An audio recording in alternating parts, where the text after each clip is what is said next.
muling nabuhay ang kontrobersya sa milyong-milyong pisong halaga ng gasto sa Southeast Asian Games noong 2019. Ano na nga ba ang lagay ngayon ng kontrobersyal na venue? At live mula sa Capas Tarlac, nasa frontline ng balitang yan si Ian Suyo. Ian, ano ang sitwasyon dyan? Cheryl, matapos ngang maungkat ang umano'y mga anomalya sa hosting ng 2019 Southeast Asian Games ay binisita natin itong New Clark City at ang compound nito para silipin kung ano yung status ng mga pasilidad more than almost 7 years matapos yung naturang torneo. Masigabo at matagumpay, ganyan kung ilalarawan ang naging hosting ng bansa sa 2019 Southeast Asian Games. Pero sa kabila nito, ay sunod-sunod ang naging kontrobersya sa pamahalaan. Partikular na ang Philippine Sea Games Organizing Committee o PhilGOC na siyang namuno sa pagpaplano at operasyon ng torneo. At nito lang muling nabuksan ang issue sa umano'y irregularidad sa hosting matapos ang naging pahayag ni NBI Director Melvin Matibag. Isa nga dyan ang kontrobersyal na cauldron na nagkakahalaga umano ng hindi bababa sa 50 million pesos na may kabuuang taas na 12 meters o 41 feet.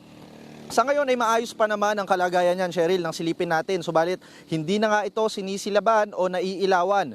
Inikot rin natin ang ilang bahagi ng stadium kanina. Maayos ang naging kondisyon at napapakinabangan ng mga trainee ng National Academy of Sports. Dito rin nagsasagawa ng iba't ibang torneo sa ngayon ang collegiate leagues kagaya ng UAAP at NCAA. Maging ang field ay ginagamit rin sa international tournaments gaya ng paparating na Mitsubishi Electric Cup na lalahukan naman ng Philippine National Football Team. Ang Aquatic Center pinuntahan din natin at kanina nga ay maayos rin na nagagamit ng mga atleta. Sinubukan ng News 5 na kunin ang panig ng mga opisyal ng Bases Conversion Development Authority o BCDA pero nasa meeting umano ang mga pinuno nila.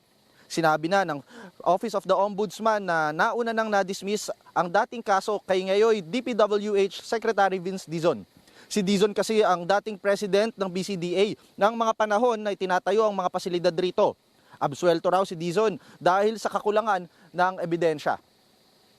Cheryl, kung makikita mo nga dito sa aking likuran, ito yung mismong cauldron na naging kontrobersyal sa mahabang panahon throughout the tournament. Sinilaban siya after mula nung opening program dati and then afterwards, pinatayan na rin yan. At hanggang ngayon, sinilip natin kanina, hindi pa rin, putol-putol na actually yung mga cables sa loob niyan, sa mismong bahagi ng cauldron na yan. At nagkakahalaga nga yan sa pag-research natin, 32 million to 50 million pesos ang nagastos para sa pagpapagawa nito. May iba nagpupunta raw dito para mag-picture taking pero yun na lamang yung purpose niya nitong cauldron na ito. At yun nga, mahigit almost 7 years ang nakalipas kahit wala nang apoy, hindi na nasisilaban yan, muli pa rin umuusok na cauldron.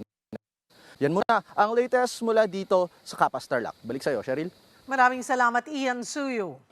Mga kapatid, Cheryl Cosing po. Maging maalam at may pakialam sa mga napapanahong issue at headlines. Mag-follow at mag-subscribe na sa social media pages ng News 5.